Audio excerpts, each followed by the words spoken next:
focusing on that, as a property buyer's agent, the whole, one of the aspects of people coming into using our service is time.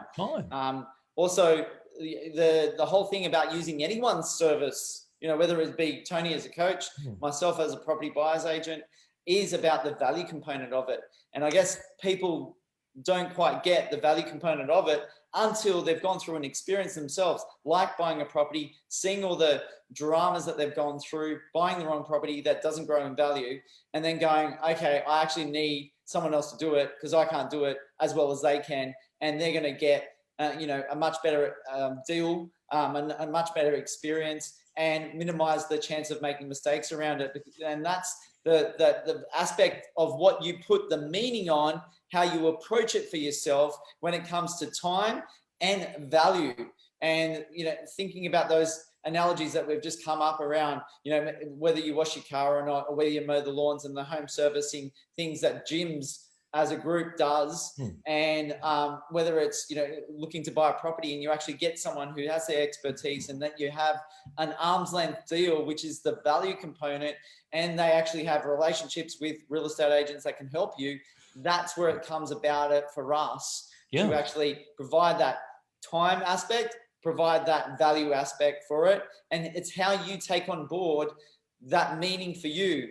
Do you just harp on the whole thing about paying someone a lot of money, and maybe it's a small amount of money, or a lot of money, to actually improve yourself and improve the experiences that you have in life? Yeah, and that's what it's for. So the payment of money, to me, is about short-circuiting. So it's time, it's experience, it's learning from mistakes, it's value, it's wisdom, right? So, could I be a business coach? Of course you could. Get online. There's plenty of courses. You can do it, right? So there's people that could.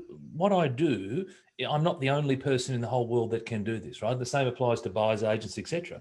Okay, but it's about, why would I use a buyer's agent? Well, I'd use a buyer's agent because A, it's going to save me time. B, here's a guy who's got multiple properties.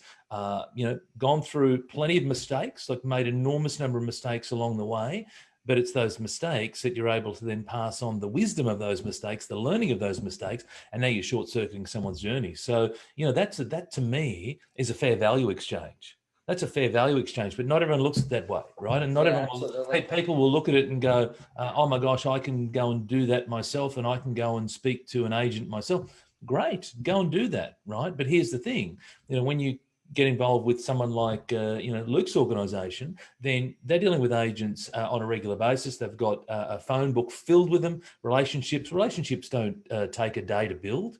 Relationships are built over time. Plus, you've got to... Many of those 2-hour meetings, Tony, that's where the relationships are built. Of course it is, right? And so, so that's the thing. And people need to look at it as that whole, time, but it's the meaning. Go back to the whole topic of today. It's the meaning. Some people go the meaning of, using a business coach or using a buyer's agent can short circuit things for me, and I can learn from that person. Or other people go, that's a massive expense, and I can ill afford to spend that. And so what I'm going to do is I'm just going to slog it out myself. And in the majority of cases, 6 months will pass, and guess what?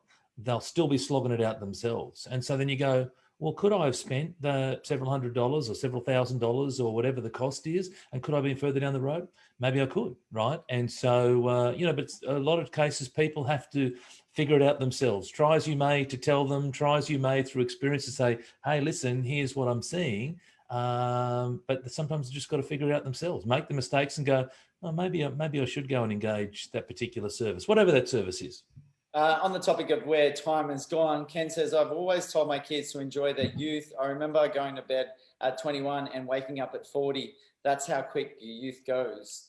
Ken still thinks of himself as being youthful. So I do myself as well. And, it's a state of mind again. State of mind. What meaning do you? The meaning. It a number that you come up with and you're told that you're old, or do you just feel and think? And that leads in perfectly to the next item, which is around, are you thinking greater than you feel, Tony? And that's the thing. Thinking greater than you feel. Too many people are, managed by their own feelings. I don't feel like doing that thing. I don't feel like doing that phone call. I don't feel like going for a walk. I don't feel like doing whatever. So I'm not going to do it. I don't feel like getting up. So I don't do it. As opposed to think greater than you feel means, well, you know what? When I get up, I'm going to have another hour up in my day. I'm going to be able to get another step closer to where I want to get to. And the reality is that you're not always going to feel like doing it. That's just the reality. And I don't always feel like doing things. And there are times when you have to push against your thoughts and go, you know what? I'm going to think greater than I feel, because I just feel I don't feel like doing that extra sales call, right? And that happened for me on Friday. I got to Friday afternoon. It was a huge day for me on Friday. I thought, I don't feel like doing these extra sales calls. But you know what? I pushed out 4 of them. I said, no, I'm going to do these 4.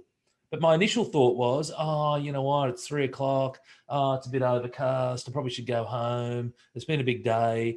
No, I did it, right? I did it. And I drove away and I thought, awesome. I feel good. I feel good that I sat there and did that. And how often do we do that? We let our feelings, dictate what it is. So some people, would go, oh, well, 3 o'clock, I'm out of here, right? Whereas for me, I had that thought, but then I thought, no, you know what? No, stick it out. Same happens with sleep. The alarm goes off at 5 o'clock and, not every day do I go, terrific.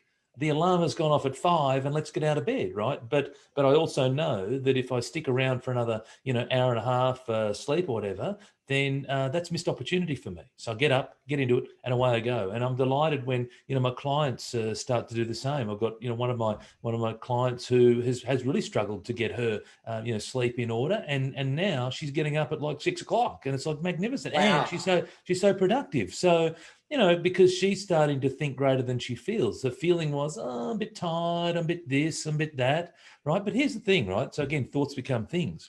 When you wake up and you say to yourself, I feel tired, I feel tired, I feel tired, I feel tired, and you get to the water cooler at work, how you going? I feel tired, and you keep saying these things, then you're affirming the fact that you feel tired, right? And so thoughts become things, as opposed to going, well, if you only got 6 hours sleep, you got 6 hours sleep, right? Don't BS yourself. That's what you've got. But I've got all the energy I need to get up and make today a terrific day. And I might have a few extra coffees today, or I might have to make sure that I get up and stand up and walk around maybe every 30 minutes, not every hour, something like that to keep me going. But I've got all that I need to get out there today. Now, tonight, obviously, you want to make sure that you do catch up on your sleep. You don't want to go and be sleep deprived because, there's a whole raft of health issues with that. But you certainly, if there's a night or two when it's like, I didn't get the sleep that I wanted, but get up, and get into it and challenge yourself and start to say, I've got all the energy I need. So when you have that conversation going on internally, you notice how things shift for you. Because again, thoughts become things. Peter Tron comes on. Tony's on the rant today, so he's going really well. He's really pumped up, ready to go. I'm just taking a backward seat here with the goal that he's coming with. Peter Tron's coming on, and he said, morning, boys. Really good. He actually reminded me because I went to a bit of a property development event in Newcastle on the way back down from Brisbane. And a couple of people that have followed me on social media actually, said hello and came over and approached, which is really good and great to interact with those people that are, see him live, Tony. That when they talk about the Sunday Mindset session. Yeah, great. They talk about looking forward to it, and obviously, if you're on here now, thank you for everyone that has come on week after week after week and like and comments. Even if you do come on for a minute, 2 minutes, or 5 minutes, if you can take away one little thing, then it's great for us. And, talking about the inspiration that you've created, Tony, into it in terms of your client and waking up earlier and they're, thinking greater than they feel. I was actually approached by someone who's been following me, seeing on social media how I'm running, over 1,000 days in a row. They're actually putting themselves up for initially starting to do 100 yoga sessions or yoga days in a row. Yeah, great. And then looking to actually, once they do get to that target, then putting themselves into a position to actually say it out loud or post it on social media that they're going to do 1,000 days in a row. So right. That's pretty impressive. So if that person's watching, then good luck to you in your endeavors. And it's amazing to actually hear about that experience, because I never really set out to do 1,000 days of running in a row. There was not that intention. It was about that whole idea. For this person, it was like, not that I'm going to go out and do 1,000. I'm going to wait till I get to 100 before I actually start to talk about it a little bit more. Maybe more for themselves than for other people. So great to see that inspiration push through to start to think, then what they can do for themselves. And that's going to help them, again, as a property developer or as different areas of their life. The only thing I'd say to that person is, so just forget about the 1,000 in the short term. Tell us about the journey to 100. Tell us about the fact that you've got to 20. Tell us about the fact that you've got to, 20 days in a row and 30 days in a row and 40 days in a row. Like, it doesn't need to be like what you've done with your running is quite simply phenomenal, outstanding, and I've gone on about it plenty of times, and I'm not, it's an amazing feat. But for someone who hasn't done the yoga previously, and for them to do 10 days in a row, like, that's friggin' awesome. Right. And so it's about building the momentum. So don't wait till 100 to tell us that you've done 100 or whatever. Do 20. Let us know on 20, and let us know at 25. Let us know at 30. Like, you guys would during your 66-day challenge, hey, we've done day 37. We've done, like, just, and that's the whole belief thing, right? The belief thing is built from going, I've done 20. And sit there and reflect, right? What went well? Oh my gosh, like, that feels amazing that I've done 20, because previously I only did 2. Right. And so it's just mind hacks. This whole thing, our whole life business totally is all. It makes me think about, which day is the most important in 1,000 days of running. It's day 1,001. That's the next day. It's the next day. And by all means, celebrate, and we celebrated, and that was a whole lot of fun to be able to celebrate that with you. But then the next day, it's like, well, the journey keeps going. The journey keeps going. The journey keeps going. So, and also, by not saying anything to, and I don't know who this person is, right, by the way, but just listening to what you're describing to me, by someone not saying anything until they get to 100 says to me that there's also a lack of belief in that it's like, yeah, I mightn't get there, so I don't say anything. And if I don't make it, then I'm cool, because you know what? No one knows that I was going for it. So there's something in something. I felt that way, Tony. There was a little bit of that idea. The subtle art of not giving a fuck. Absolutely. So I thought you might bring that book in, since I mentioned it before the video. Ken says, I had a similar mindset yesterday. Was on the road at 8 a.m. to do a function. Decided we would finish early doing our street run by 6 p.m. We ended up pushing through to 7.